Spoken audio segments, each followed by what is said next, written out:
Vacancy form YouTube channel के सभी दर्शकों को जय श्री राम। दोस्तों, आज का वीडियो आपका डिस्ट्रिक्ट एंड सेशन जज सोनीपत की भर्ती से संबंधित है। जैसा कि आप स्क्रीन पर देख रहे हैं, जिला न्यायालय सोनीपत के द्वारा प्रोसेस सर्वर व पियोन के पदों पर भर्ती का विज्ञापन जारी किया गया है, जिनके लिए अंतिम तिथि आपकी 9 दिसंबर 2024 यहाँ पर रखी गई है। दोस्तों, यदि आप हमारे चैनल पर नए हैं या अभी तक आपने इस चैनल को सब्सक्राइब नहीं किया है तो चैनल को सब्सक्राइब कर लें और बेल आइकन को ऑल पर सेट कर दें, ताकि जब भी इस चैनल पर कोई भी नया वीडियो आए तो उसका नोटिफिकेशन आपको मिल जाए।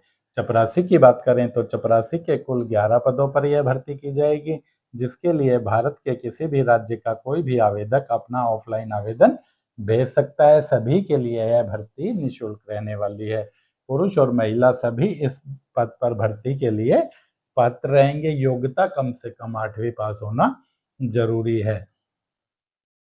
चपरासी के 11 पदों में 5 पद सामान्य वर्ग के लिए, 2 पद SC/ST वर्ग के लिए, 1 पद BC/A वर्ग के लिए, 1 पद BC/B वर्ग के लिए, 1 पद सामान्य वर्ग के भूतपूर्व सैनिक के लिए तथा 1 पद दिव्यांग वर्ग के आवेदक के लिए जो सामान्य वर्ग से संबंधित हो तथा दृष्टिबाधित हो उसके लिए आरक्षित रहेगा। इसी तरह प्रोसेस सर्वर के कुल 2 पद रहेंगे, जिनमें 1 पद सामान्य वर्ग के लिए तथा 1 पद सामान्य वर्ग के दिव्यांग आवेदक के लिए आरक्षित रहेगा।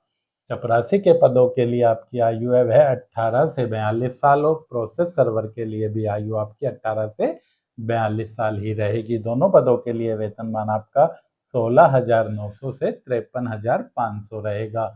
चपरासी के पद के लिए कम से कम योग्यता 8वीं पास हो तथा 8वीं में आवेदक के पास या तो हिंदी विषय हो या पंजाबी विषय हो, यानी कि दोनों में से एक विषय होना जरूरी है। इसी तरह प्रोसेस सर्वर के पद के लिए योग्यता कम से कम 10वीं पास होनी चाहिए तथा आवेदक के पास 10वीं में या तो हिंदी विषय हो या पंजाबी विषय हो।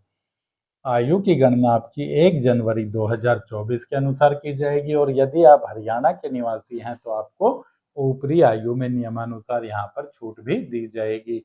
हरियाणा के अलावा अन्य राज्य के आवेदक केवल सामान्य वर्ग में ही आवेदन करने के पात्र रहेंगे।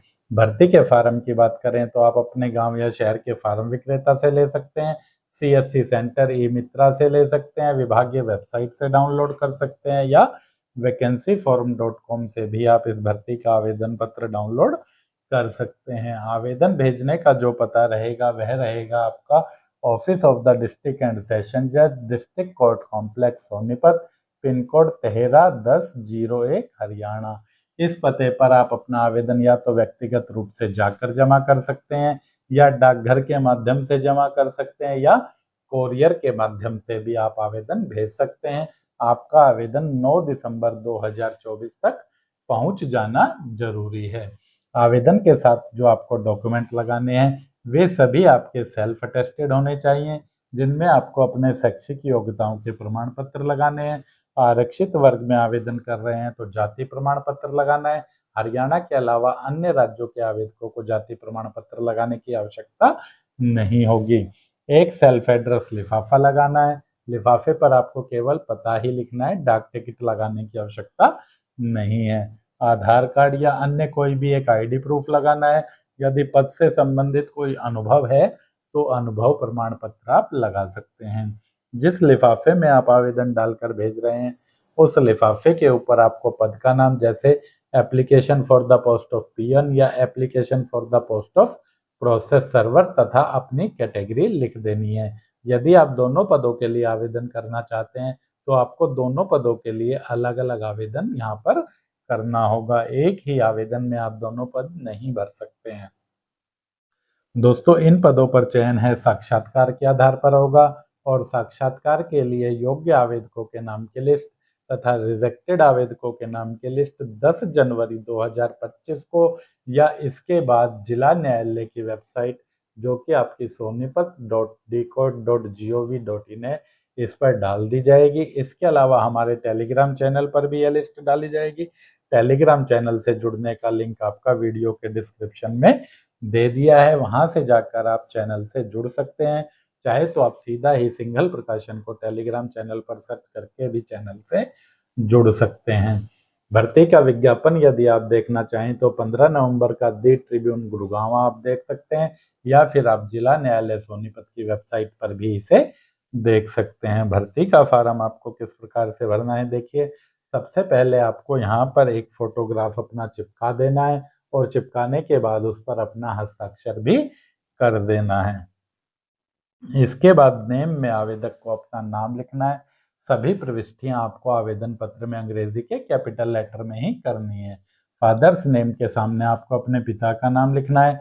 डेट ऑफ बर्थ के बाद आपको अपनी अंकों में यहाँ पर जन्म तिथि लिख देनी है। कैटेगरी में जिस भी वर्ग में आप आवेदन कर रहे हैं वह वर्ग आपको लिख देना है। क्वालिफिकेशन में आप 8वीं 10वीं स्नातक जो भी आपकी योग्यता है वह लिख दें और वहां तक के सभी प्रमाण पत्र आप फार्म के साथ लगा दें। जेंडर में मेल आवेदक यानी पुरुष आवेदक मेल लिखें तथा महिला आवेदक इसमें फीमेल लिखें।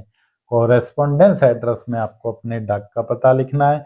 इसी तरह से परमानेंट एड्रेस में आपको अपने स्थायी निवास का पता लिख देना है। कॉन्टैक्ट नंबर में आपको अपना मोबाइल नंबर, ईमेल एड्रेस में आपका जो भी ईमेल एड्रेस है वह आपको लिख देना है।